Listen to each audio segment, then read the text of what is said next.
सांकेतिक भाषा में परिवर्तित होंगी एनसीईआरटी की पुस्तकें। नमस्कार दोस्तों, मेरा नाम है शीनू और आप मुझे सुन रहे हैं द ग्राउंड रिपोर्ट में।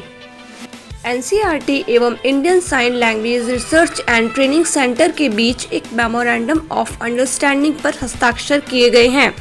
इस ऐतिहासिक समझौते के अंतर्गत हिंदी और अंग्रेजी माध्यम की कक्षा 1 से 12वीं तक की सभी एनसीईआरटी की पाठ्यपुस्तकें, शिक्षक पुस्तिका और अन्य पूरक पाठ्यपुस्तक एवं संसाधनों को भारतीय सांकेतिक भाषा में परिवर्तित किया जाना है। इस पहल से उन सभी विद्यार्थियों और शिक्षकों को लाभ होगा जो सुन नहीं सकते हैं या कम सुन पाते हैं। एनसीईआरटी द्वारा बनाई गई पाठ्यपुस्तकों की सराहना करते हुए केंद्रीय शिक्षा मंत्री रमेश पोखरियाल निशंक ने कहा, संस्थान ने अपनी पाठ्यपुस्तकें परिवर्तित होते समाज की परिवर्तित होती आवश्यकताओं को ध्यान में रखते हुए निर्मित की हैं।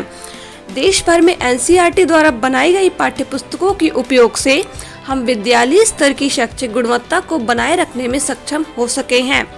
भविष्य में इन पुस्तकों में भारत की संस्कृति और परंपराओं का ज्ञान, बहुभाषिता, मूल्य शिक्षा, संवैधानिक मूल्यों और अनेक महत्वपूर्ण सामाजिक सरोकारों इत्यादि पर अधिक बल देना होगा।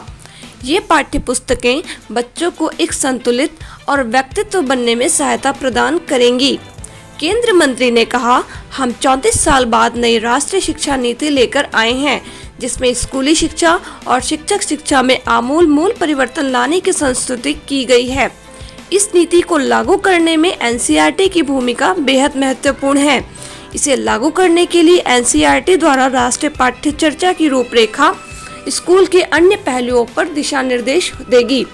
शिक्षा मंत्रालय के निष्ठा कार्यक्रम की बात करते हुए डॉक्टर निशंक ने कहा कि शिक्षकों की क्षमता निर्माण के लिए निष्ठा कार्यक्रम द्वारा एनसीईआरटी द्वारा 30,000 संदर्भ व्यक्तियों और 17.5 लाख शिक्षकों और स्कूलों के प्रमुखों को प्रशिक्षण दिया जा चुका है। कोरोना वैश्विक महामारी की चुनौतियों को देखते हुए आज मुझे दीक्षा पोर्टल के लिए ऑनलाइन निष्ठा लॉन्च करने में हर्ष और संतोष का अनुभव हुआ। इस ऑनलाइन माध्यम से हम शेष 24.5 लाख प्रारंभिक स्तर के शिक्षकों तक पहुंच पाएंगे। उन्होंने कोरोना संकट काल में एनसीईआरटी द्वारा शिक्षा के क्षेत्र में किए कार्यों की सराहना करते हुए कहा, मैं आशा करता हूं कि एनसीईआरटी इसी प्रकार अपने अथक प्रयासों द्वारा देश में विद्यालयी शिक्षा को मार्गदर्शन प्रदान करती रहेगी। इसके साथ ही मंगलवार को एनसीईआरटी का 60वां स्थापना दिवस भी था। इस अवसर पर केंद्रीय शिक्षा मंत्री निशंक ने कहा, किसी भी संस्था की वास्तविक पहचान उसके भवन से नहीं होती है, बल्कि उसके कार्यों से होती है। एनसीईआरटी ने अपनी शैक्षिक उपलब्धियों के द्वारा ही अपनी एक विशिष्ट पहचान बनाई है। डॉक्टर निशंक ने दिशा पोर्टल पर निष्ठा के ऑनलाइन माध्यम की शुरुआत भी की है। तो दोस्तों, अगर ये वीडियो आपको अच्छी लगी हो तो इसे ज़्यादा से ज़्यादा लाइक करें, शेयर करें और सब्सक्राइब करें। धन्यवाद।